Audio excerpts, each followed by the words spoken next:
Vamos a empezar por el primero de los casos que tuvo sentencia, que fue el de este niño Lucio Dupuy, que nos conmovió absolutamente a todos, pero hubo una sentencia en un crimen que yo creo, principalmente porque hay varias aristas aquí, fue evitable, muy evitable, porque el niño pasó por varias circunstancias hasta que cayó en manos de estas asesinas, ¿no? Sí, sin lugar a dudas que la hipermediatización de estos dos casos es porque dejan en evidencia muchísimas falencias. En el caso de Lucio, sin lugar a dudas, hay una ausencia del Estado o una ceguera producto de un sistema completamente viciado.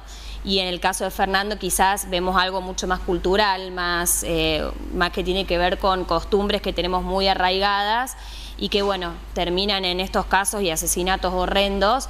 Pero bueno, creo que nos ponen la obligación de mirar un poco más allá de la condena y de lo que van a tener que ahora, bueno, cumplir, no sé si retribuir, porque viste, algunos dicen que el fin de la pena es retribuir, nadie va a retribuir la vida de estas personas, pero sí, hay que darle una mirada un poco más allá. En el caso puntual de Lucio se conoció solamente que han sido declaradas culpables por el homicidio triplemente agravado en un caso y en el otro también agravado, con la diferencia en que Abigail, que es la pareja de la progenitora de Lucio, además tiene el abuso sexual gravemente ultrajante, pero no tiene el agravante del ascendiente, porque bueno, no es la progenitora.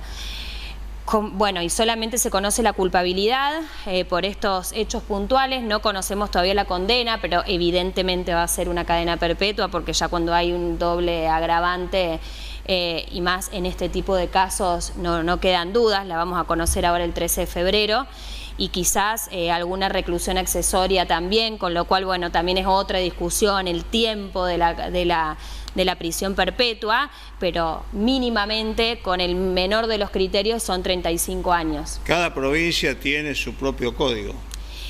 En lo que es el derecho de fondo, que es el Código Penal, que es el que establece las penas, establece la imposibilidad de recuperar una libertad condicional para ciertos casos, es el Código Penal, rige para todo el país. La Ley de Ejecución Penal rige para todo el país.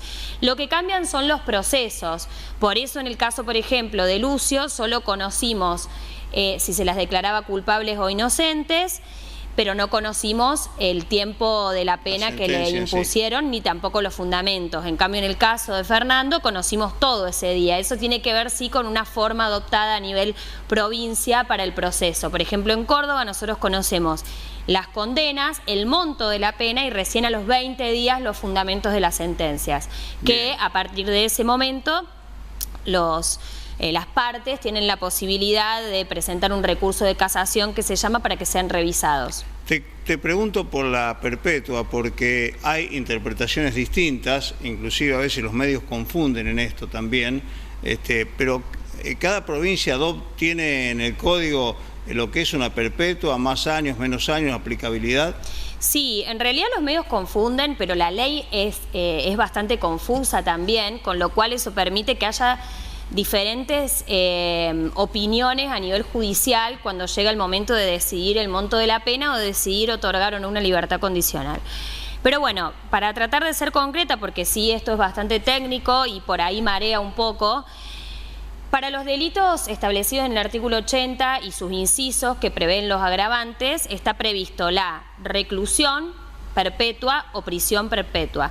La diferencia entre cadena perpetua y prisión perpetua es lo mismo. De hecho, la cadena perpetua no existe y nunca existió en Argentina, porque tiene que ver más con que en algún momento se encadenaba a los presos hasta que se quedaran sin vida. Bueno, eso no existe. Cadena perpetua se usa más en la jerga popular.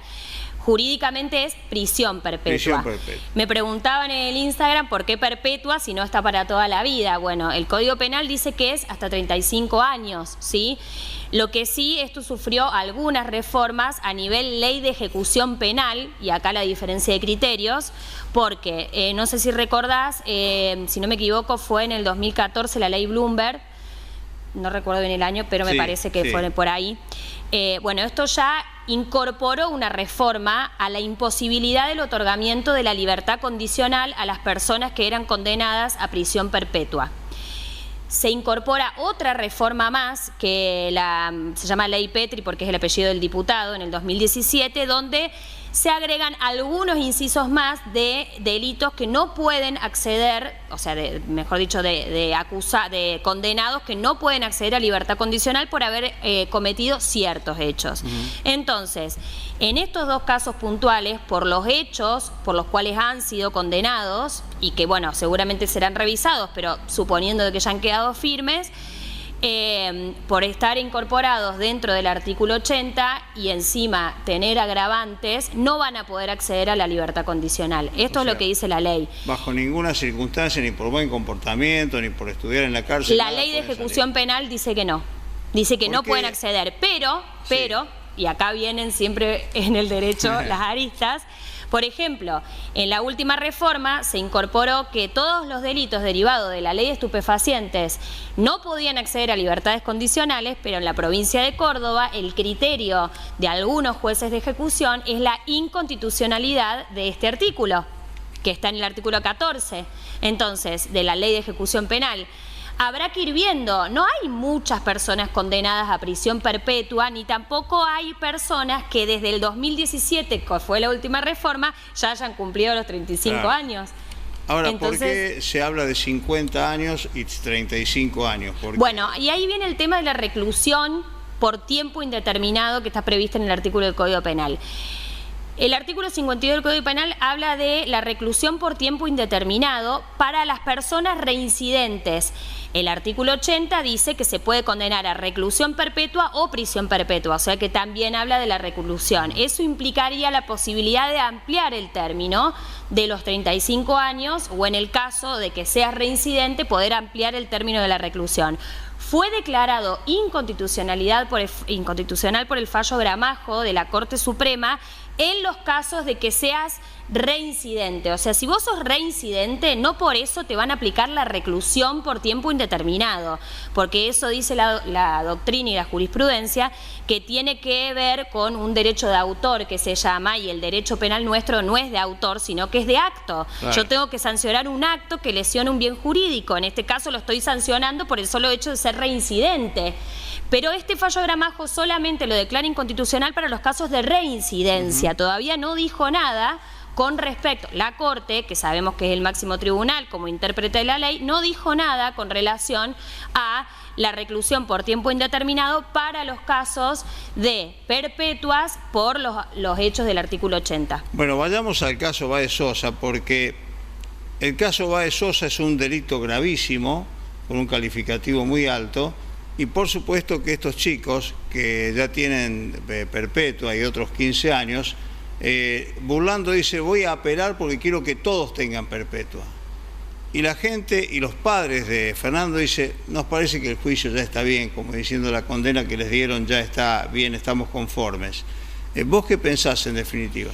Bueno, en realidad no conozco los fundamentos de la sentencia, supongo que el doctor Burlando sí, por eso adelanta de que no está de acuerdo. Obviamente que él buscaba la perpetua para todos, porque tengamos en cuenta que estas personas que han sido condenadas a 15 años sí van a poder tener la libertad condicional a los 2/3 de la pena si cumplen con todos los reglamentos, las observaciones y demás, con lo cual a los 10 años y más que tienen ya 3 cumplidos, dentro de 7 años recuperarían la libertad.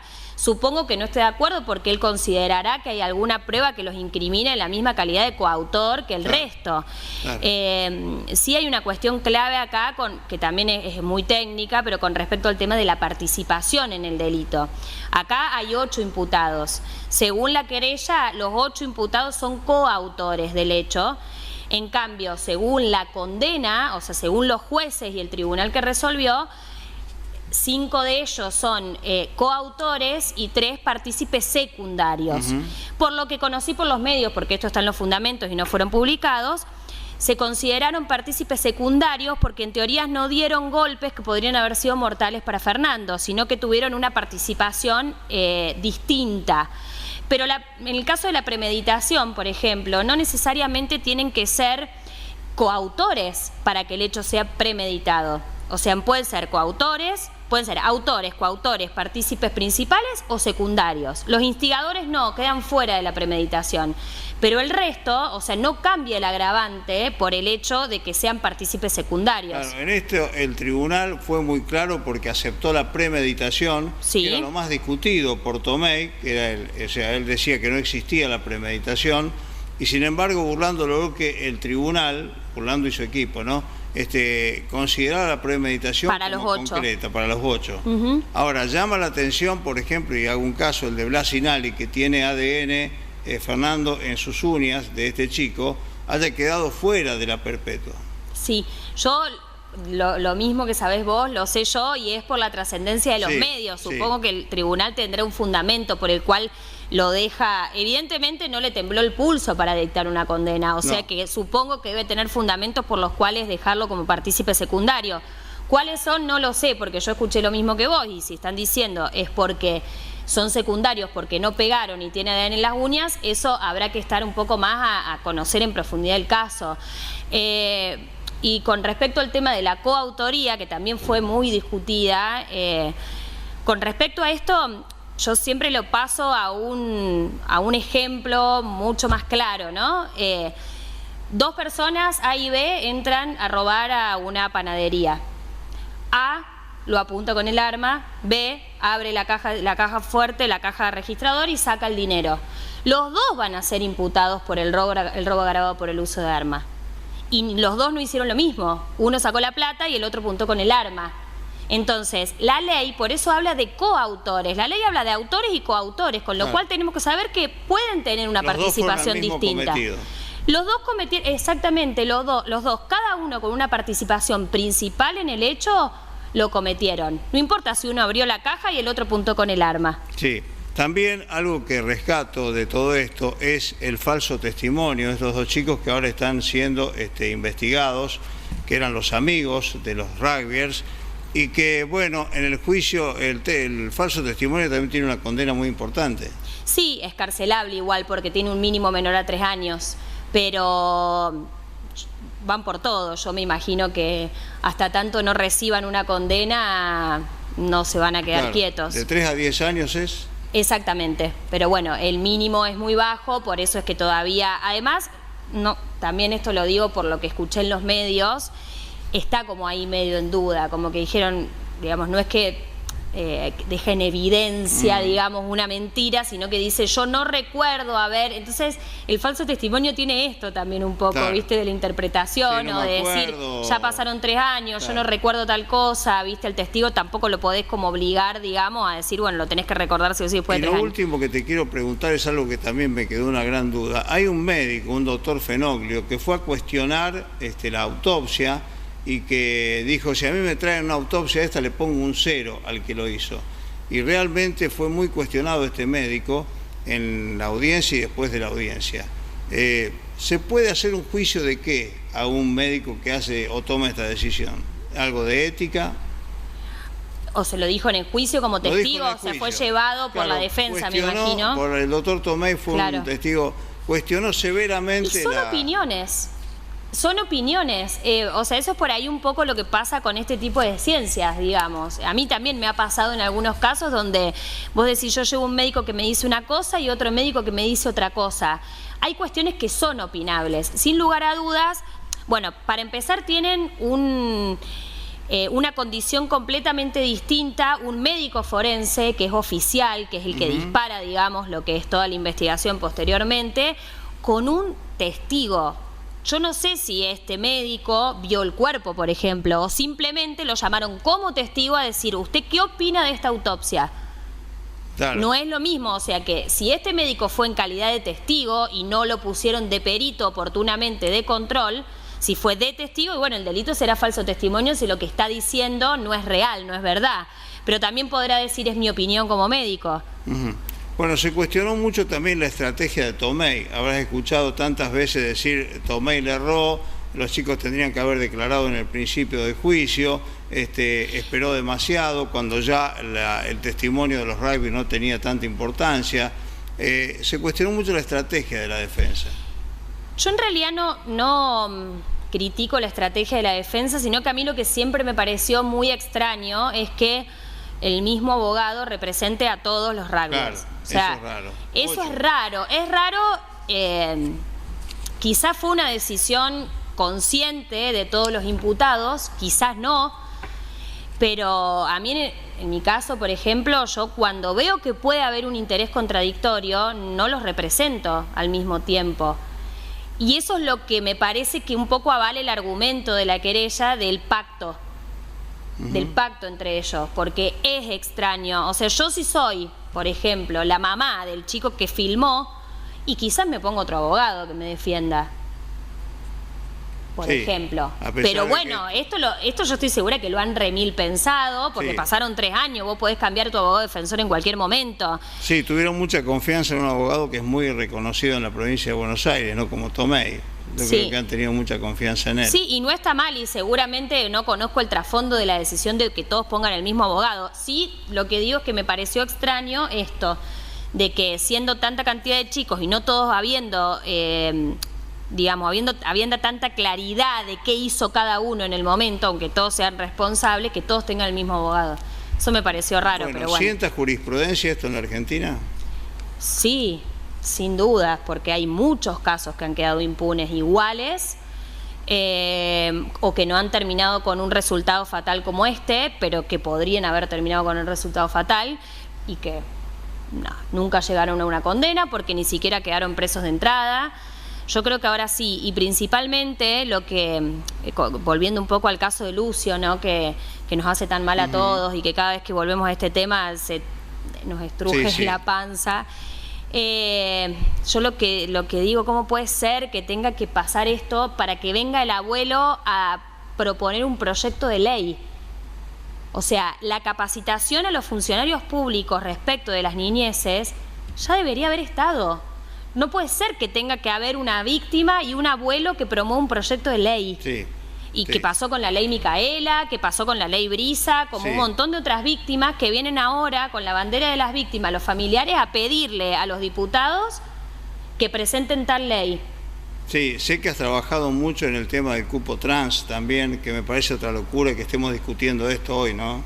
Sí, con el diario del lunes y bueno, y habiendo otra víctima y otra víctima del Estado. Porque yo estoy segura que ella ha pedido oportunidades, las ha intentado de poder trabajar en lugares dignos y no las consiguió. Presentamos el proyecto de ley y ni siquiera se trató. Por eso les deseo toda la suerte a estos nuevos concejales que volvieron a presentar el proyecto. Ojalá se trate, porque no puede haber más víctimas. Están muy decididos los chicos, los concejales, sé que esta vez va a ser.